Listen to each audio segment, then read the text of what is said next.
Assalamualaikum warahmatullahi wabarakatuh. Perkenalkan, nama saya Muhammad Edwin Gunawan. Saya perwakilan dari kelompok 4 untuk tugas presentasi balance scorecard. Untuk anggota kelompok saya antara lain ada Asri Juhatin, ada Dandi Firdaus, ada Dio Fernandes, ada Marwah Fauziah, ada Kodli Ramadan, ada Syifa Safana, dan ada saya Muhammad Edwin Gunawan. Untuk balance scorecard sendiri, balance scorecard merupakan salah satu sistem manajemen untuk mengukur kinerja perusahaan secara lebih komprehensif. Di dalam balance scorecard terdapat 4 perspektif atau sudut pandang.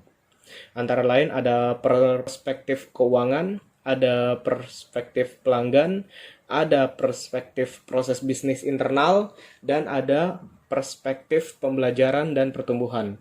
Untuk sudut pandang atau perspektif yang akan saya bahas dengan kelompok saya adalah perspektif proses bisnis internal. Untuk pembahasan dan presentasinya akan dilanjutkan oleh teman-teman saya yang lain.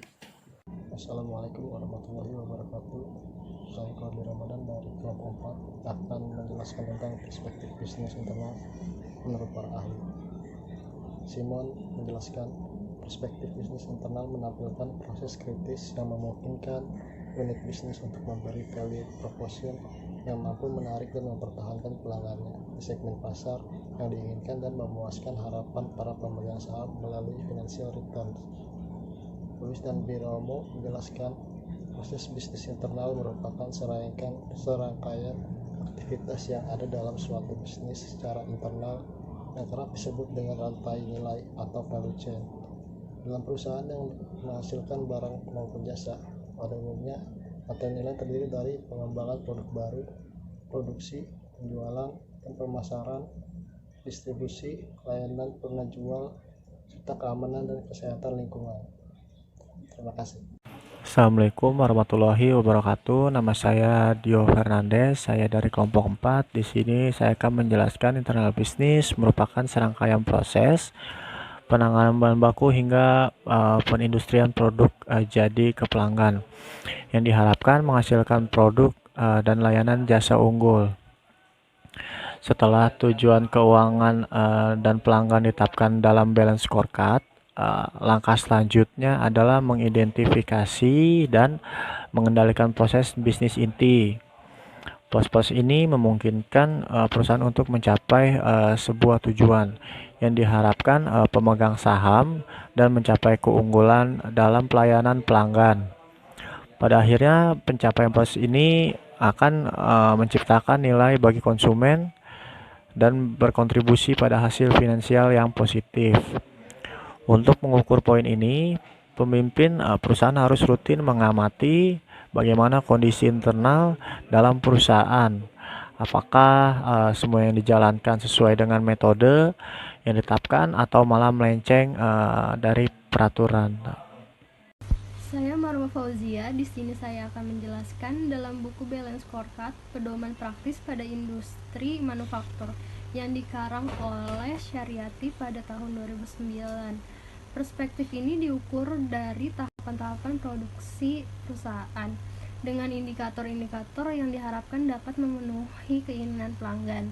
Indikator tersebut diantara lain: yang pertama, penjaminan kualitas produk; yang kedua, pengawasan mesin; yang ketiga, serta penanganan bahan baku yang baik.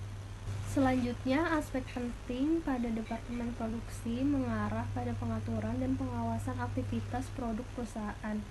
Selain itu, indikator pada perspektif ini berkaitan erat dengan kinerja departemen bagian produksi secara keseluruhan. Kemampuan dan keahlian yang dimiliki setiap karyawan akan menghasilkan proses produksi internal yang bagus. Saya Asri Juhatin. Di sini saya akan menjelaskan 3 hal yang perlu diperhatikan dalam perspektif proses bisnis internal. Yang pertama yaitu mengenai proses inovasi, di mana merupakan bagian terpenting dalam keseluruhan proses produksi. Tapi ada juga perusahaan yang menerapkan inovasi di luar maupun di dalam proses produksi. Dalam proses inovasi ada dua komponen. Yang pertama, identifikasi keinginan pelanggan, terus melakukan proses perancangan yang sesuai dengan keinginan pelanggan. Yang kedua yaitu proses operasi, di mana adalah aktivitas yang dilakukan oleh perusahaan, baik dilihat dari perencanaan, terus pembentukan bahan mentah menjadi bahan jadi, marketing, hingga proses transaksi jual beli. Terus selanjutnya ada lagi pelayanan purna jual. Purna jual ini adalah merupakan layanan yang diberikan oleh perusahaan atau bisnis kepada konsumen, seperti layanan konsultasi, perbaikan, perawatan, hingga garansi. Assalamualaikum warahmatullahi wabarakatuh. Nama saya Syifa Safina Mahduba. Saya akan menambahkan 4 bentuk dasar kategori dari inovasi. Yang pertama ada improving core business, yaitu fokus pada penambahan inovasi yang dapat dikembangkan dengan cepat dan tidak mahal. Yang kedua ada exploiting strategic advantage, yaitu fokus pada pengambilan merek dan jaringan produk yang sudah ada dan menargetkan kepada pelanggan dan pasar baru. Yang ketiga ada developing new capabilities, yaitu fokus pada kepuasan pelanggan dan loyalitas merek atau macam produk dengan menambah kapabilitas baru perusahaan tanpa melakukan perubahan besar dalam lingkup strategi.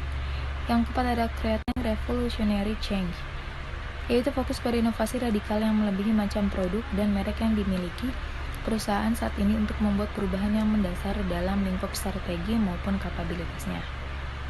Selanjutnya ada lagi yaitu mengenai strategi yang diterapkan oleh perusahaan pada perspektif bisnis internal, yang mana tujuannya untuk memenuhi kebutuhan pelanggan serta meningkatkan pelayanan. Dalam buku pengukuran kinerja yang dikarang oleh Ismail STMT,